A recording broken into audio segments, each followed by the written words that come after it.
हम सबका जीवन परिस्थितियों से निर्मित नहीं है, चुनाव से निर्मित है। हम चुनाव करते हैं, हित अहित, सही गलत चुनाव करते हैं और उसी से हमारा जीवन बनता है। मनुष्य स्वतंत्र है, विकल्पों का चुनाव करता, उनके सामने विकल्प हैं, चुनाव करता है। अच्छा जीवन निर्मित है, इसका मतलब है उसने सही का चुनाव किया है, अच्छे का चुनाव किया है। हर आदमी के पास अवसर होता है, हर आदमी को, और हर समय है, ये भी सच है। आज भी है, पहले भी था, आज भी है, आगे भी रहेगा। वो कभी कम नहीं होगा। सबके जीवन में कभी भी बदलाव ला सकते हैं, कभी भी परिवर्तन ला सकते हैं। देरी कभी भी नहीं होती है और परिवर्तन का समय आज है। पीछे जाकर नई शुरुआत नहीं कर सकते, चाहे जितनी बड़ी गलती हो गई हो, चाहे जितने लंबे समय से गलती हो रही हो, आप बदल सकते हैं। आज आप कितने अच्छे हैं ये महत्वपूर्ण नहीं है, आप कितना अच्छा होना चाहते हैं। बस कहाँ से आए हैं ये महत्वपूर्ण नहीं है, कहाँ जाना चाहते हैं वो महत्वपूर्ण है। कहाँ जाना चाहते हैं वो महत्वपूर्ण, क्योंकि अब दिशा अलग है आपकी। अब आप अलग दिशा में मुँह किए हुए हैं। किसी के जीवन में बहुत गलत रहा, चोरी करना, हिंसा करना, शराब, तमाम गलत कर्म करते रहना, लेकिन समझ आ गई, अरे नहीं, ये रास्ता ही गलत है, अब मुझे बदलना है। और अब क्या होने वाला है वो महत्वपूर्ण है। और कोई आदमी बड़ा अच्छा रहा आज तक के, बस अब की बात होता है कि ये कोई मतलब है, सदाचारी का जीवन जी करके किसी ने उन्नति पाई है। देखो ना, ईमानदार लोग तो पिछड़े हैं और बेईमान बदमाश लोग बड़े बड़े बिल्डिंग खड़े कर रहे हैं। मन बदल गया। बस अब किस दिशा में? तो पहले का क्या किए थे वो सब धराशायी।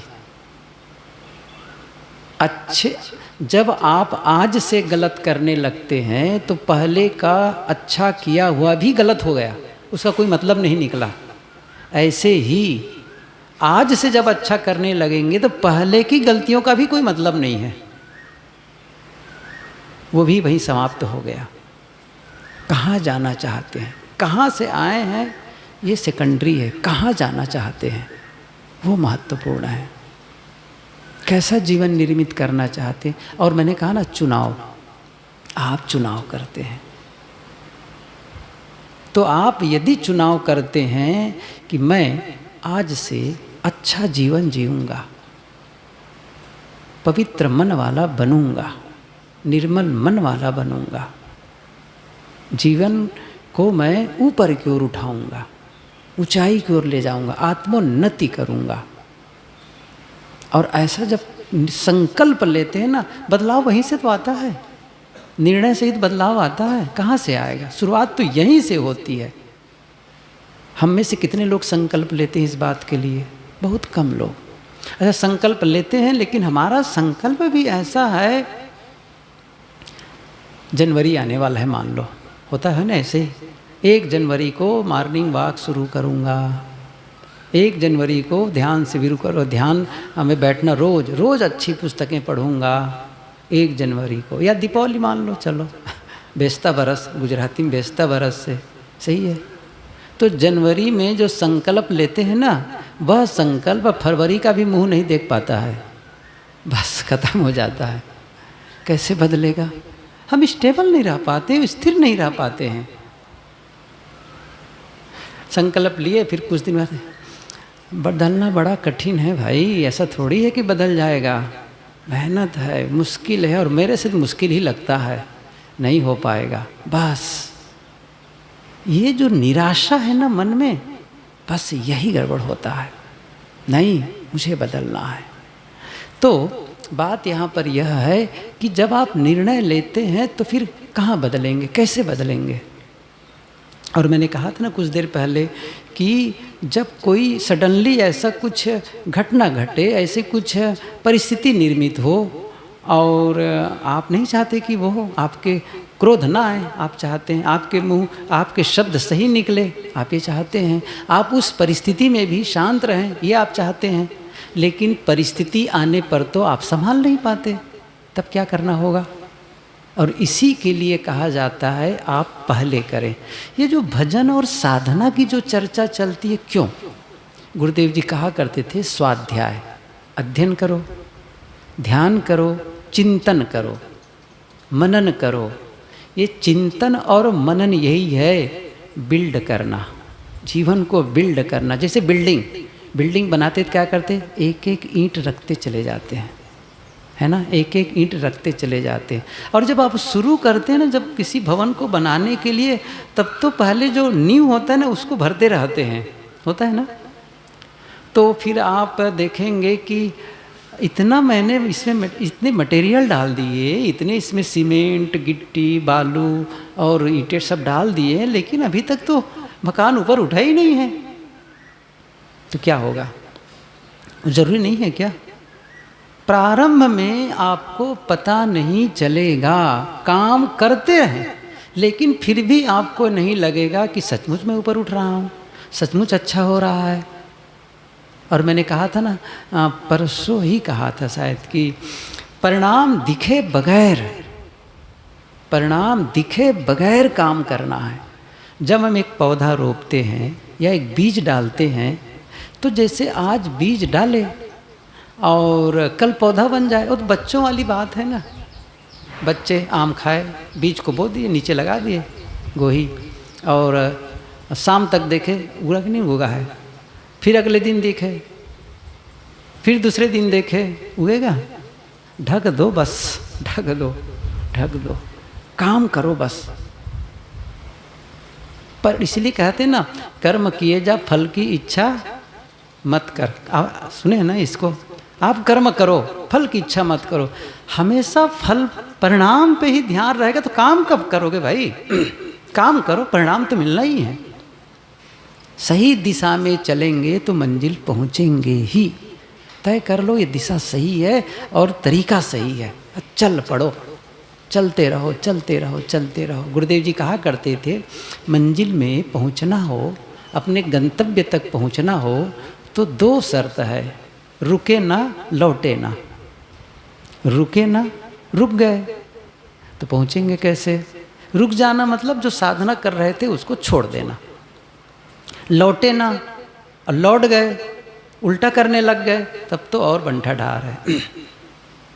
न रुकना है न लौटना है, भले धीरे धीरे धीरे। सातत्यता, ये कहानी सब लोग सुने होंगे, खरगोश और कछुआ सुने हैं? तेज कौन भागता है? खरगोश। लेकिन बाजी कौन जीतता है? कछुआ। क्यों? निरंतरता, कंटिन्यूटी, सातत्यता। बस ये योग दर्शन में भी सूत्र आया अभ्यास के लिए। अभ्यास में परिपक्वता कैसे आए, तो उन्होंने यही बात कही है। अभ्यास में परिपक्वता तब आएगी, मजबूती तब आएगी, सतु दीर्घकाल नैरंतर्य सत्कार आसेवितो दृढ़ भूमि। नैरंतर्य एक शब्द है, नैरंतर्य, निरंतर, लगातार करते रहना है। तो बात यह है कि उसके लिए अकेले में बैठ करके मनन चिंतन, खुद को बिल्ड करना है, मेहनत करनी है। कैसे? यदि ये लगता है कि मेरे भीतर में उद्वेग आता है, क्रोध का, लोभ का, मोह, किसी प्रकार का भी उद्वेग आया, उत्तेजना आई, और आप चाहते क्या है? ना आए, तो आपको करना क्या है कि आप अकेले में बैठें और अकेले में आंखें बंद करके बैठ करके ये ख्याल करें कि किस परिस्थिति में उद्वेग आता है। कौन सी परिस्थिति, जैसे मैंने भी कहा था ना कि क्रोध यूं ही नहीं आता है। जब किसी की गलती होती है, कोई गलत व्यवहार करता है, कोई ऐसी घटना घटती है तो हम नाराज़ हो जाते हैं। अब क्या करना है, जब वो सिचुएशन नहीं है, वो परिस्थिति नहीं है, वो व्यक्ति नहीं है, कई बार होता है वो आदमी को देख के ही मेरे अंदर आग लग जाती है। ऐसे भी हैं लोग कहने वाले, वो आदमी दिखता है ना तो बस मेरा पुराना उभर आता है, पुराना जो उसने किया है। अब क्या करना है कि वो न उभरे, वो परिस्थिति ना आए। तो आप अकेले में बैठ कर के क्या करना है, बस उस परिस्थिति को अपने आप क्रिएट करना है, ख्याल करना है और मन की आँखों से देखना है, जिसको कहते हैं विजुअलाइजेशन, मानसिक चित्रण। मानसिक चित्रण, विजुअलाइजेशन, आप मानसिक चित्रण बनाएं।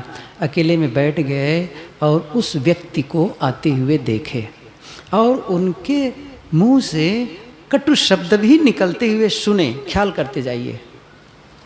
अब उस समय जब होता तब तो आप तत्काल ऐसी स्थिति बनी, तब तो आप सीधे प्रतिक्रिया करते और आप भी कटु बोल देते, और ऐसा किए हैं अनेकों बार। लेकिन अब क्या चाहते हैं, अब बदलाव करूं, अब बदलाव करूं। एक होता है रिएक्शन, एक होता है रिस्पांस। ये भेद को समझें। रिएक्शन का मतलब हुआ बिना सोचे समझे जवाब दे देना, उत्तर दे देना। और रिस्पांस का मतलब होता है सोच समझ करके, होश पूर्वक, अर्थात हमने सोचा। ये कहावत भी सुने होंगे ना, जैसे को तैसा, है ना, टिट फॉर टैट, इंग्लिश वाले कहते हैं, जैसे को तैसा। जैसे को तैसा, आँख, गांधी जी ने लिखा है, आँख के बदले आँख पूरी दुनिया को अंधा बना देगी। दांत के बदले दांत और आँख के बदले आँख शांति है। हत्या के बदले हत्या शांति है। गाली के बदला गाली, ये समाधान है। एक ने गाली दी और आदत तो है, उसने गाली दी एक तो हम दूसरी गाली दे दिए, फिर तीसरी, फिर चौथी। गालियों की संख्या बढ़ती चली जाएगी। जबकि सदगुरु कबीर ने तो बिल्कुल सरल बात कही है, आवत गारी एक है, उल्टत होय अनेक, कहाँ कबीर ना उलटिए वही एक की एक। गाली आती है, एक ही तो आती है, उलट दिए डबल, फिर आई फिर गई। ये मारा मारी कब तक रुको। दूसरे से आशा मत करो कि वो रुके। अब क्योंकि उनको तो काम, उस पर तो काम नहीं, काम तो अपने पर करना है। और मैं फिर से कह रहा हूँ, क्या आप सचमुच चाहते हैं बदलना? और चाहेंगे फिर ये काम करेंगे, और नहीं तो मन में आएगा मैं क्यों चुप रहूँ, मुझे लोग कमज़ोर मानेंगे, तो फिर जीतो। लाओ त्से ने कहा है, वे आदमी कितने अच्छे हैं, मतलब उस आदमी को कोई हरा नहीं सकता, मुझे कोई हरा नहीं सकता, क्योंकि मैं जीतना नहीं चाहता। क्या कहा? क्योंकि मैं जीतना नहीं चाहता, इसलिए कोई हरा ही नहीं सकता है। पलटू साहब जी की पंक्ति है, पलटू हमसे लड़न को आवे सब संसार, वे बोले मैं चुप रहूं सहजे जावे हार। वे बोलते हैं मैं चुप रहता हूँ, वो हार के चले जाते हैं। एक संत तेरा पंथ के आचार्य तुलसी, एक आदमी आया, कहे मैं आपसे शास्त्रार्थ करना चाहता हूँ। भाई आखिर शास्त्रार्थ क्यों करना चाहते हो? नहीं मैं शास्त्रार्थ करूँगा आपके साथ में, आपको करना है मेरे साथ में। भाई आप बताओ तो सही, शास्त्रार्थ क्यों करना चाहते हो? नहीं मैं जीतना चाहता हूँ शास्त्रार्थ करके, और लोगों को बताऊँगा कि मैं जीत गया, आचार्य तुलसी शास्त्रार्थ करते। अच्छा बस इतनी सी बात है, तो ठीक है मैं मान लिया, मैं हार गया, तुम जीत गए। और कहो तो मैं लिख के दे देता हूँ मैं हार गया कह करके। अब क्या करे वो लिख करके दे देता हूँ कि मैं हार गया, लिख करके दे दिया। हारना सीखें। नीति की बात कभी ज़रूरत पड़ती है, कभी बोलना पड़ता है, कभी कुछ कहना होता है, लेकिन कहते समय आपका इंटेंशन क्या है ये ज़रा ध्यान रखें। आप चाहते क्या हैं ये देखें। समाधान चाहते हैं कि संघर्ष चाहते हैं, विवाद चाहते हैं? और कई बार आप बोल करके भी समाधान नहीं कर पाते हैं। ये आपने प्रयोग किया होगा, कई बार बोल करके तत्काल तो लगता है कि आपने जोर से बोल दिया, बच्चे चुप हो गए, पत्नी को डांट दी, पत्नी चुप हो गई, या पति को घुड़क दिए लोग, वो भी चुप हो गए, सिट्टी पिट्टी घूम। लेकिन क्या वो समाधान है? नहीं है समाधान। प्रेम से ही जीता जा सकता है। तो बात यहाँ पर यह है कि जब वो स्थिति आए, जिन परिस्थितियों में आप परेशान होते हैं, उत्तेजित होते हैं, उसको आपको अकेले में, जिस समय वह परिस्थिति नहीं है, अकेले में बैठ करके क्या करना है, ख्याल करना है। वो आदमी आया, ऐसा किया वैसा किया। अब चूंकि होश में है ना, सोच समझ करके जिसमें का रिस्पांस देना है, तो क्या करना है, अब आपको सोचना है कि उनके बोलने के बावजूद मैं मुस्कुरा करके जवाब दे रहा हूँ या फिर शांत हूँ। ये ख्याल, ये बिल्ड करना है। समझ रहे हैं ना? अंदर अंदर मैंने कहा था, अंतस से आचरण बनता है। ये फिर से दोहरा रहा हूँ इसको, अंतस से आचरण बनता है। तो अंतस में जो आचरण आप जीवन में चाहते हैं, उसको पहले अंतस में जीना पड़ेगा, वहाँ प्रयोग करना पड़ेगा, वहाँ अभ्यास करना पड़ेगा, अभ्यास करना पड़ेगा। पूरे साल मेहनत करता है विद्यार्थी, पूरे साल, तब वो परीक्षा में जाके लिख पाता है। सही है ना? पूरे साल। खिलाड़ी, एक चैंपियन प्लेयर को देखो, जब उनके सामने कोई कंपटीशन नहीं होता है तो कितना अभ्यास करता है। और ख़ास करके ओलंपिक के लिए 15 सेकंड के प्रदर्शन के लिए 15 साल मेहनत करता है, तब कोई रिवार्ड, तब कोई मेडल वो जीत पाता है, मिल पाता है। नहीं तो जीवन भर करके भी नहीं जीत पाता है मेडल। हमने कितनी मेहनत की है बताओ, हमने कितनी मेहनत की है। माइकल फेल्प्स के उदाहरण, इसी पर बात याद आती। माइकल फेल्प्स 8 गोल्ड मेडल जीता उसने। स्विमर थे, स्विमर अभी भी हैं वो, इंग्लैंड के। एक अखबार में छपा था, उसको नहलाया गया था, पानी गोल्डन, उससे लिक्विड पानी से ऐसा कुछ दिखा था, पूरा चित्र आया था। माइकल फेल्प्स कमाल का इंसान, वो अकेला इंसान इतना मेडल जीता है जितने पूरे भारत में मेडल नहीं जीता गया है इतने सालों में।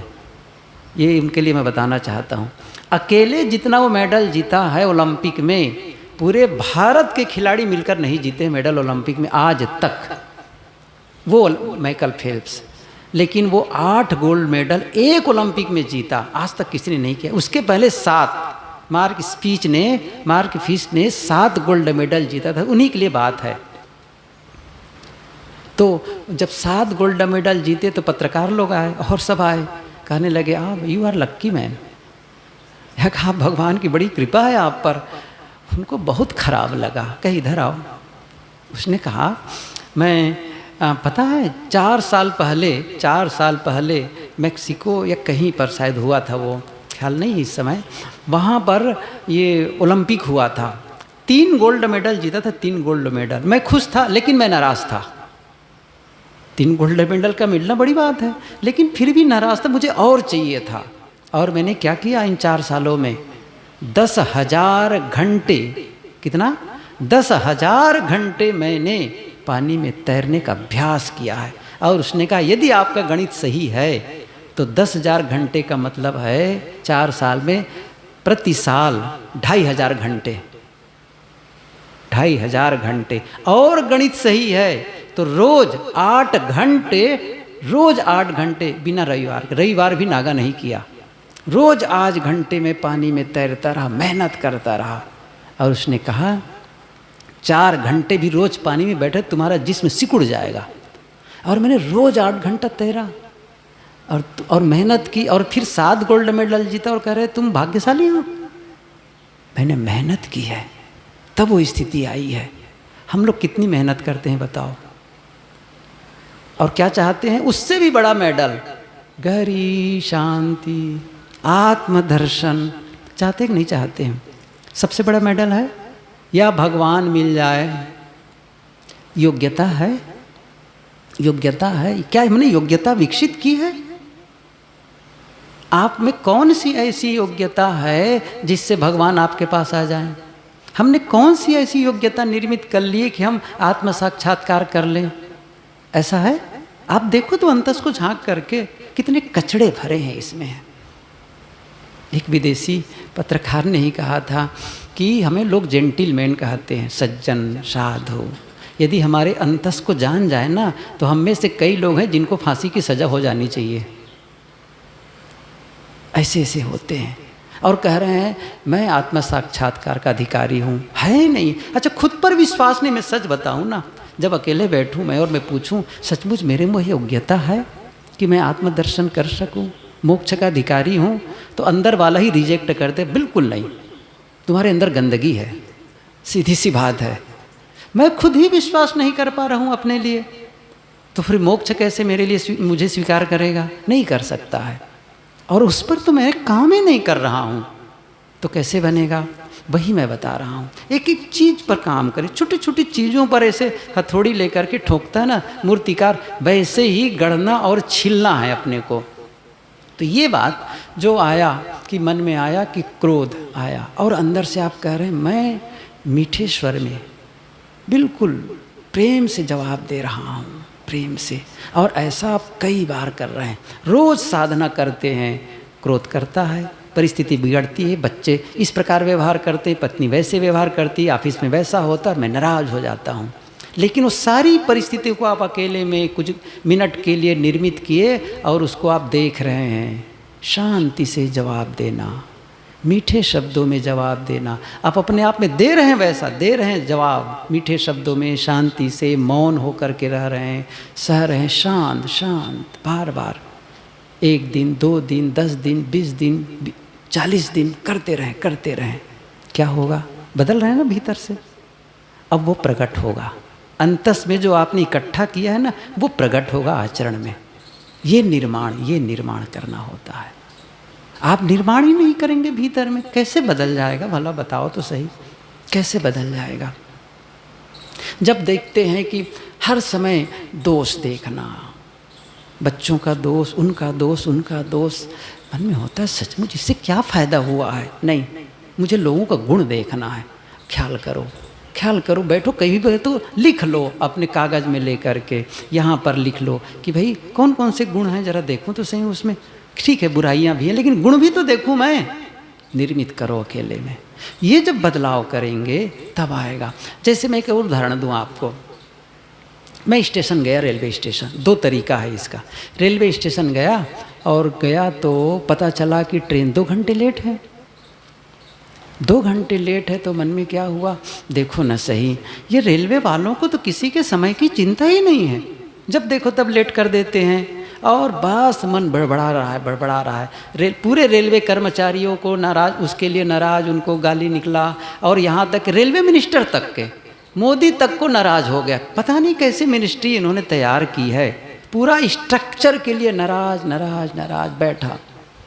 इस प्रकार से अशांत होने से ट्रेन जल्दी आएगी? क्या लगता है आपको? नहीं आने वाली है ट्रेन अपने समय पर। लेकिन अंदर में क्या बना रहा हूँ? अंदर क्या बनाया?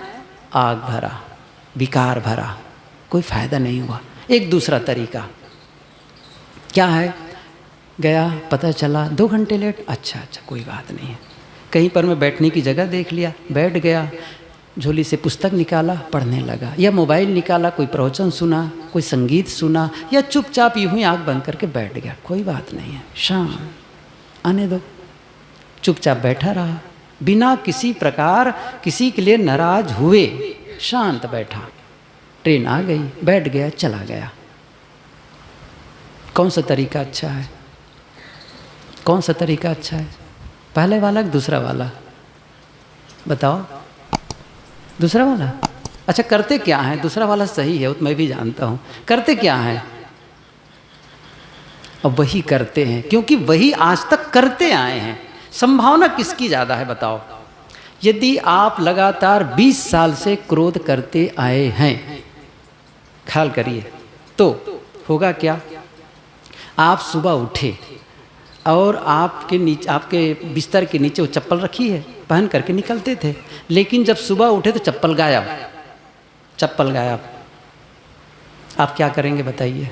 क्योंकि 20 साल से क्रोध करते आए हैं, सही है ना? 20 साल से, तो उसकी रिपीट होने की संभावना ज़्यादा है, फिर से क्रोध करेंगे।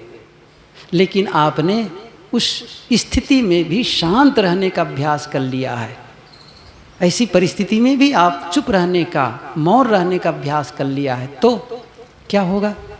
चप्पल नहीं है कोई बात नहीं, लेकिन चप्पल गायब तो बस चिल्लाना शुरू, क्रोध, क्योंकि उसी का अभ्यास है। अब क्या करना है, क्या करना है अब फिर से दूसरा रीप्रोग्रामिंग, इसी को कहते हैं रीप्रोग्रामिंग। अभी तक जो प्रोग्रामिंग है उसको हटा करके रीप्रोग्राम करना है। वही कहा ना, विजुलाइज करो अकेले में बैठ करके, देखो उस चीज़ को, शांत बिल्ड करना होता है। किसी भी, मैंने एक दो उदाहरण दिए, किसी भी परिस्थिति के लिए, वस्तु को लेकर के अमुक को वस्तु देखा, बस मन में लगा मेरे पास भी होना चाहिए, ऐसे होना चाहिए, बैठ जाओ अकेले में। क्यों चाहिए बताओ, क्यों चाहिए किसी की वस्तु के अनुसार मुझे? क्या मुझे किसी चीज़ की कमी है? भोजन मिल रहा है, कपड़े मिल रहे हैं, रहने की जगह है, हो सकता है कभी पैसे में तो हो भी जाएगा, ना हो क्या फ़र्क पड़ता है? ये आप बार बार करते रहें, होने दो, ठीक है। किसी के पास ज़्यादा बड़ा मकान बढ़ गया, बढ़िया है, धन्यवाद भाई, उसने मेहनत की, हो गया है, लेकिन मेरे पास भी कम नहीं है, मेरे पास भी बहुत कुछ है। अपनी संपदा का ख्याल करेंगे तो दूसरे की उन्नति पर ईर्ष्या नहीं करेंगे। कब होगा? अकेले में बैठकर काम करेंगे। काम ही नहीं करेंगे तो कैसे बनेगा? कैसा जीवन चाहते हैं उसको अकेले में जिएं, अभ्यास करें, बिल्ड करें। क्रोध छोड़ना चाहते हैं, शांति चाहते हैं, मीठा वचन चाहते हैं, तो बनाएं उसको, भीतर से मीठा बन जाए, भीतर से मीठा बन जाए। इसी प्रकार अन्य सारे विकार, लोभ हो, काम, जो भी हो, उसको निर्मित कर लें, भीतर से, अंदर से बन जाए। ऐसा जब कोई अभ्यास करे तभी तो जीवन बदलेगा। अच्छा, काम किया ही नहीं गया, प्रवचन सुनना अच्छा लगता है, हाँ साहब बहुत अच्छा लगा प्रवचन, अच्छा लग करके क्या होगा? बहुत अच्छी पुस्तक है, ध्यान शिविर कैसा लगा? बहुत अच्छा लगा तो अच्छा हुए कि नहीं आप? वो बदलाव आया कि नहीं आया? शब्द में बदलाव आया क्या? वही तरीका है बोलने का। भोजन में बैठते थे, तमाम मीन मेख निकालते थे, ऐसा है भोजन, वैसा है। अब शांति से कर पाते हैं, बिना किसी प्रकार नुक्ताचीनी के, बिना किसी प्रकार बोले चाले, शांति से करते। क्या ये शक्ति बढ़ी कि नहीं बढ़ी? अभी बढ़ी, हाँ। 2 घंटे तक बैठाए रखते हैं साहब लोग, जब जाओ तो 2-2 घंटे तक के बैठने की क्षमता बढ़ी? क्या बढ़े? क्या सीख रहे हैं आप? क्या बन रहे हैं आप यहाँ पर? ये महत्वपूर्ण है। अपने आप को निर्मित करें, बिल्ड करें, बनाएं। कैसा बनाएं? जैसा आप चाहते हैं जीवन को, वैसा निर्मित करें। और मैंने कहा था, उस दिशा में विचारें, उस दिशा में बोलें, उस दिशा में काम करें, तभी तो परिवर्तन आएगा। लेकिन आप कहेंगे भगवान भरोसा बैठे रहेंगे, भगवान जब चाहेगा तो जीवन बदल जाएगा, भाग्य में होगा जीवन बदल जाएगा। भाग्य खराब नहीं है, भाग्य में तो लिखा ही है सब कुछ बढ़िया, लेकिन उस भाग्य को एक्टिवेट करना है। वो छिपा है, वो बीज है, उसको एक्टिवेट करना है, उससे खींचना है, तब वो निकलेगा बाहर। तो ये कुछ बातें मैंने कही कि हमें जीवन को निर्मित करना है। और कब? अकेले में समय निकालें, कुछ देर निकालें अपने लिए। हम सबके पास में एक रेडीमेड बहाना है, क्या साहब? समय ही नहीं मिलता है। सही है ना? समय ही नहीं मिलता है। क्या होगा?